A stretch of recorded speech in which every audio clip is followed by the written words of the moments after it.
This is Stanley Heller. Welcome to The Struggle.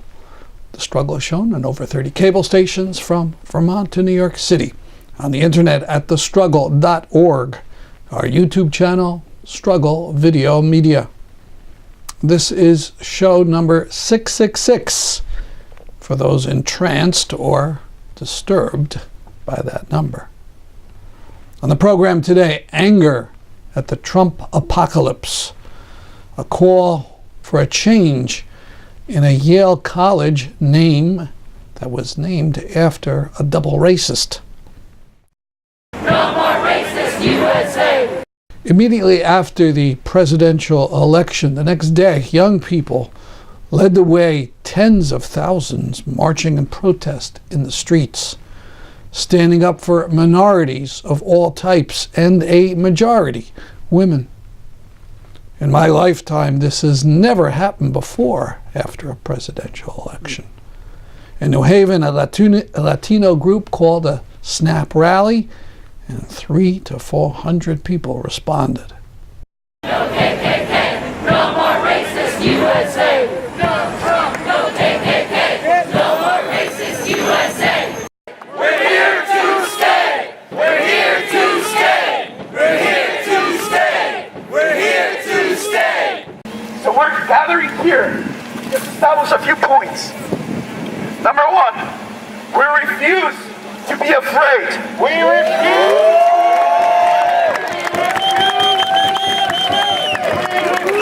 to be afraid. We refuse to be afraid! We refuse to be afraid! Latinos unidos jamás serán vencidos. Latinos unidos jamás serán vencidos. I was struck by an article in the New York Times by Charles Blow.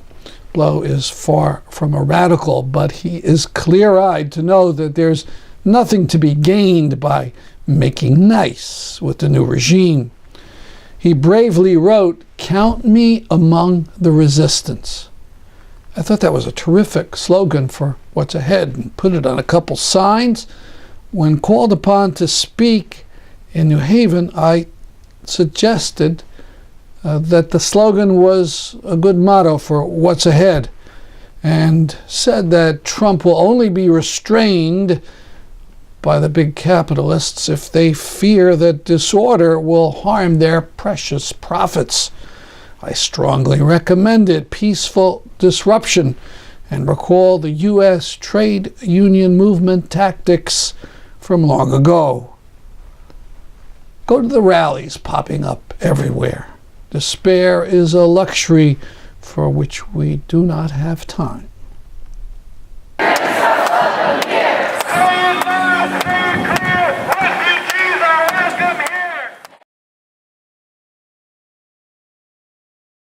About 2 weeks earlier, New Haven's Green was the site of a different kind of protest, this over the name of a college.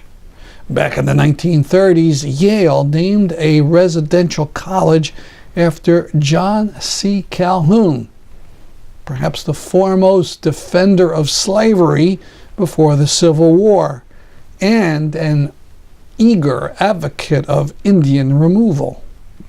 Here, over 80 years later, Yale still won't change the name of that college. Instead, it has appointed a committee to study the matter. Here is the protest. Calhoun's name is got to go. Ho ho! Calhoun's name is got to go. Hey hey! Ho ho!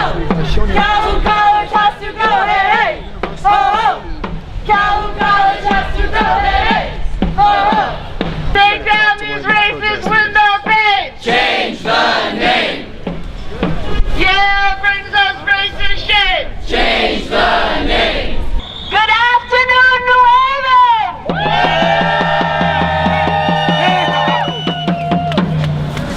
We are here to make one demand of Yale University. As you say, my name is Kika Matos. I work at the Center for Community Change. I'm a New Haven resident, and I'm as outraged as the rest of you about the abomination that is Calhoun College. Are we going to change the name? Yeah! All change the name? Yes! So we are all here today. We see students, we see community residents, community leaders, supportive faculty, and we are here to make one simple demand, and that is for Yale University to change the name. For 83 years, Yale has disgraced this city and this community by honoring a white supremacist and one of the nation's biggest champions of slavery. His name was John C. Calhoun. John Calhoun didn't just think that slavery was necessary like others of his time who were slave owners. He actually thought that slavery was a good. He thought it was a positive good. He spent his entire life fighting against the abolition of slavery. And somehow, Yale University sees it fit to honor this man in this city, our city. In our city, the majority of residents are people of color.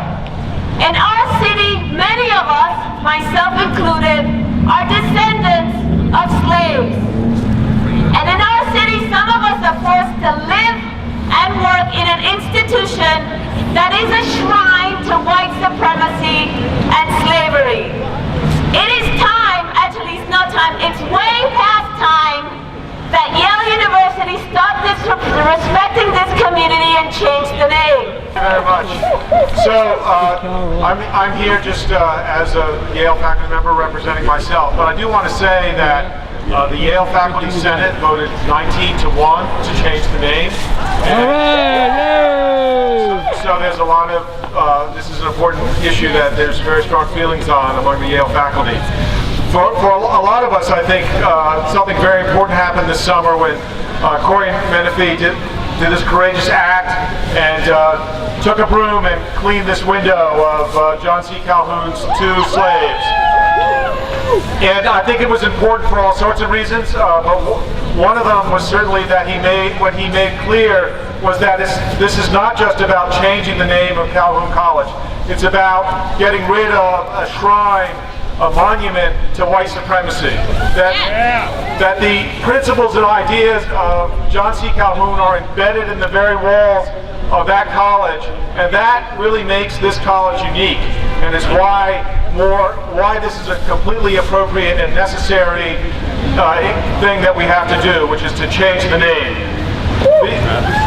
The other thing that Corey did that I think was really important was he demonstrated that it was not only the faculty and the students for whom this was important, but for the people who work at the university as a whole, and in fact for New Haven residents, and that this is a fight that we all have to participate in.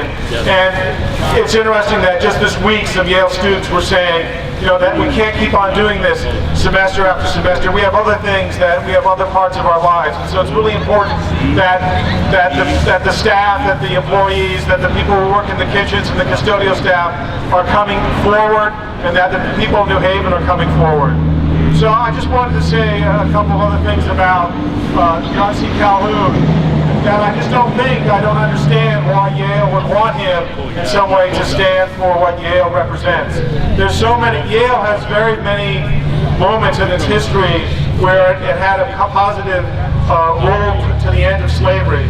And while John C. Calhoun was Senator of South Carolina, Yale professors were working with New Haven residents to maintain the freedom of Africans and Joseph Sankey from the Amistad. And I think it's really interesting, something we have to consider, how in New Haven we have schools named after the Amistad, we have streets and other things named after the Amistad, but as far as I know, at Yale University, which was very involved in that, there is nothing named after the Amistad. I can't help but think, in fact, that since the Amistad trials were happening at the very moment that John C. Calhoun was senator from South Carolina, that it would be a good thing, since Calhoun College is on the green, is the only college facing the green, that really this should be named Amistad College. Yay! I want a couple more pieces of history. 113 Yale graduates died in the Civil War fighting to end slavery and fighting for a better world. Many more who died and who fought on the side of the Confederacy. And I'm sure that those 113 people who sacrificed their lives must have rolled over in their graves when this building on the corner of College and Elm was named Calhoun College.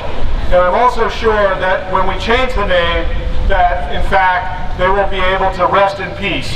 And so I think that's really important. The other thing, and the final thing I want to say in terms of the history of Yale and the end of slavery, was when the 13th Amendment to the U.S. Constitution went through Congress, all 2 senators and all 4 representatives for Connecticut voted for the 13th Amendment. And of those 4 congressmen, 2 were graduates of Yale College. And of the 2 senators, 1 actually went on to teach at Yale Law School. So Yale has really been involved on the other side of the fight, and this is what we have to make the administration embrace and understand. So, change the name. Is Barbara Tinney, my sister Barbara Tinney, anywhere? So the next, we have somebody who traveled all the way from North Dakota to be here with us today. His name is Travis Harden. He's visiting from the Lakota tribe in South Dakota. And he just came back from a protest on Standing Rock Reservation. He's going to speak and he's also going to sing. Coming up, Travis. I'm glad to be here. Thank all of you for coming. The one thing about this Calhoun, he made the first motion under which president was that? Monroe. Under Monroe. He came up. He was the War Secretary, and he wanted all Native Americans to move from the Mississippi east. All moved out. John Quincy tried to follow up by doing it peacefully. Well, but then when Andrew Jackson came in, he hated Indians and he wanted all of Florida and all the South to be rid of Indians, and that's where they came up with the Trail of Tears, and a lot of the people are all over in Oklahoma now. But I just wanted to, we're at the media isn't telling everybody what's really happening at the we call it our camp. It's called the Ochechi Shakoi camp. Water is life. We say Mini Tony, but the Ochechi Shakoi means the 7th generation. It's a prophecy that our 7th generation was going to rise up and try to win. So we're trying to stop this DAPL pipeline through peace and prayer. No weapons, no violence. And the police yesterday they arrested 125 people. My son got shot with a rubber bullet in the neck, and he also got maced, but luckily he didn't go to jail. I'm so thankful for this. And anyway, we're going to stay there as long as we have to, even if we have to stay through the winter in sub-zero temperatures. We're digging in for the winter. So I just want to support you, everybody, for coming, because not only was he against the black people, he was against us, and he tried to do away with us, but we shall remain.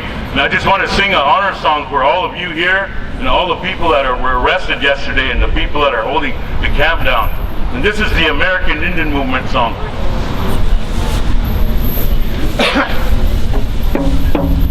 Yeah!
Itakoyase, amen.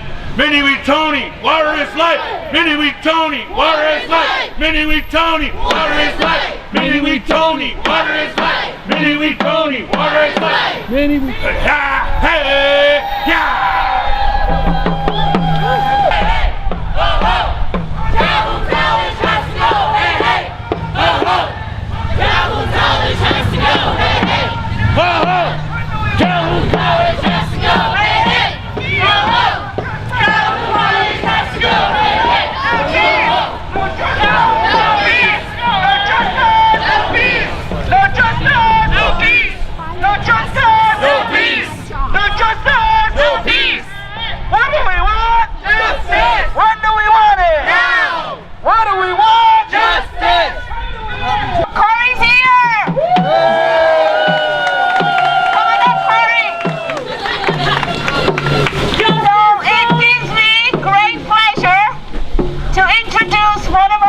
Heroes.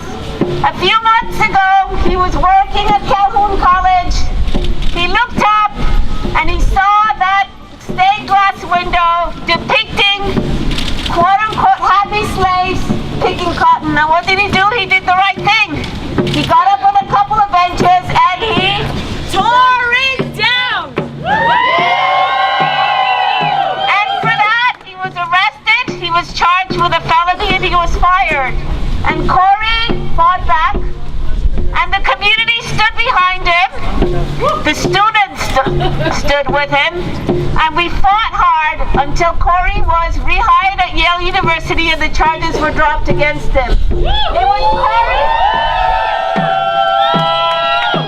was Corey's act of bravery that really made those of us who live in New Haven realize that Calhoun College is just not an offense to the students who have fought so bravely to change the name, but it's an affront and it's an insult to the rest of us who believe in peace and justice and social justice in New Haven. So thank you, Corey, for opening our eyes and coming up and say a few words.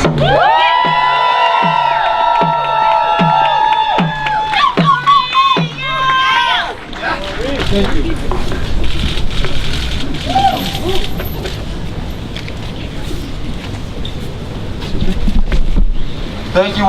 Thank you all for coming out today for this purpose of demonstrating our discontent with the name Calhoun, John Calhoun College.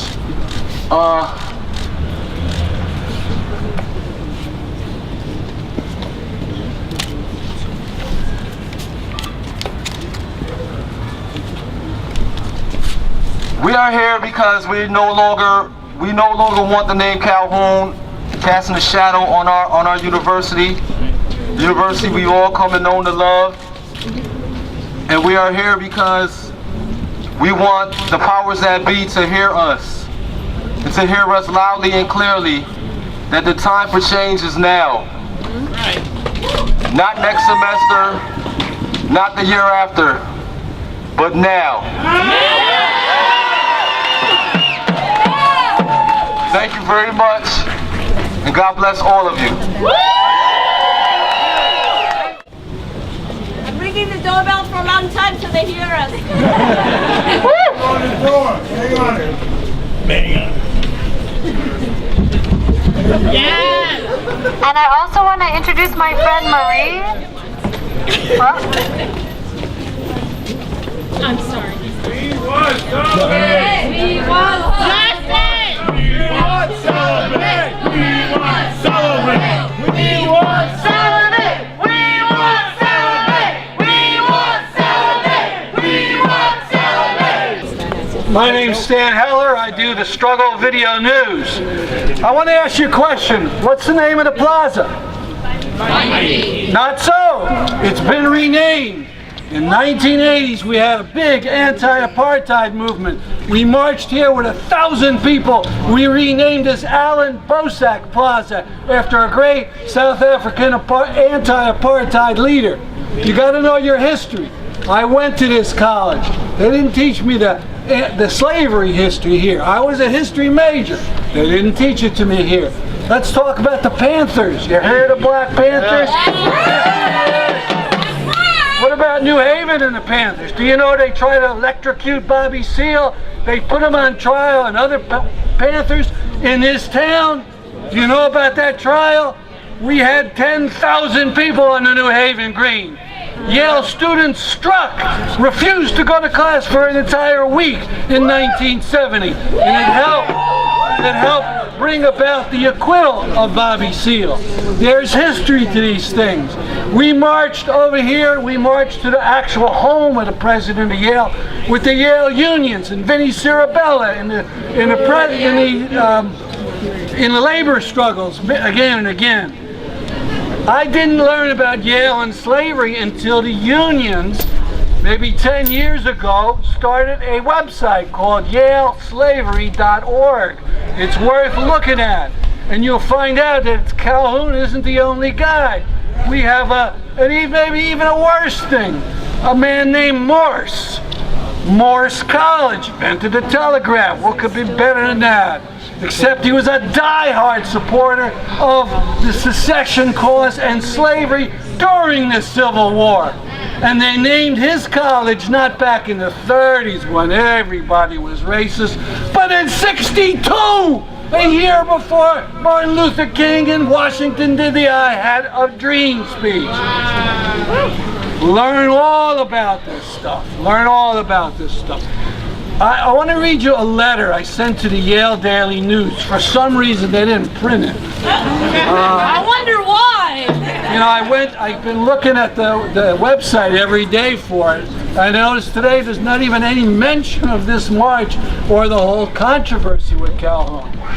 I was on the last week. I was in the South with Travis. We drove 3,400 miles back and forth to Memphis, Tennessee. We were in Selma, Montgomery, on an anti-racism march that was organized by a Congregational Church in Old Lyme, Connecticut. 2 paragraphs, want to read it, rejected by the Yale Daily News. To the editor, I'm writing from Selma, Alabama on a Wheels of Justice tour of the South with Old Lyme's United Church of Christ. We're driving to 10 cities, learning about the traumas of slavery, anti-black terrorism, and mass incarceration. Yesterday in Montgomery, we visited the Equal Justice Initiative, which started as a legal effort to rescue Alabama death row prisoners. It's also attempting to memorialize the 4,000 people it has identified as victims of lynchings. On a wall of its building, there are bottles filled with soil from scores of lynching sites, each labeled with the name of the man or woman murdered. In a few hours, we'll be walking over the Edmund Pettus Bridge, a structure named after a Ku Klux Klan Grand Dragon. It's the bridge where the civil rights protesters walked to glory in 1965. The fact that the bridge has not been renamed is an obscenity. For those who travel on it, it's a daily reminder and approval of racist madness. Names matter in Selma. They matter at Yale.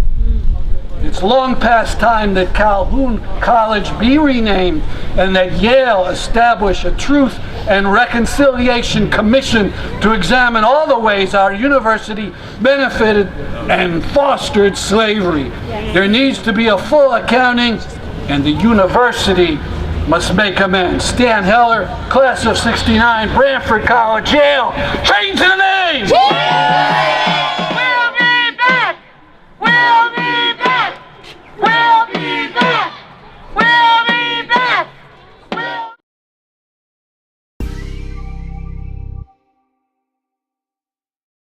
On Thursday, November 17th, Christian Parenti will give the Mark Shafer lecture in New Haven.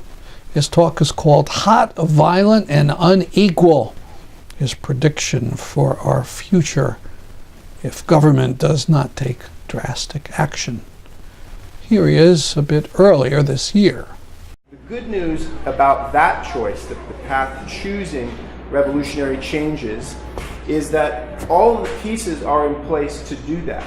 We have actually the technology, right? It's not like we haven't invented commercial scale wind power or light and cheap solar panels or electric vehicles. It's not like we don't have an electrical grid in most parts of the world that you can plug electric vehicles into and replace the dirty coal-fired power plants that are producing electricity at the other end with wind farms and solar farms, etc. So we've got that aspect of the technology.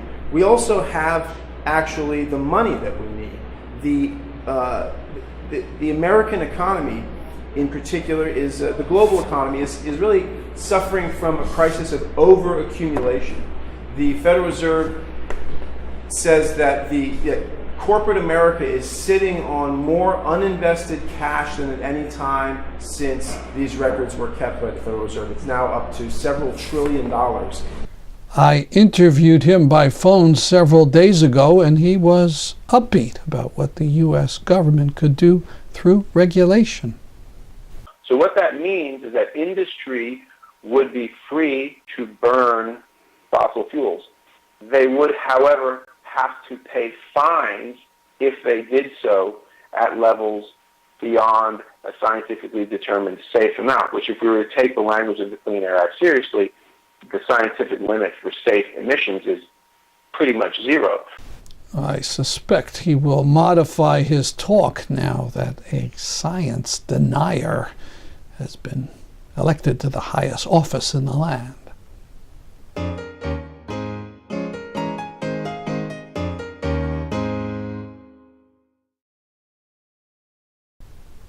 That's our program for today. See you next week at this time. I'm Stanley Heller, and this is The Struggle.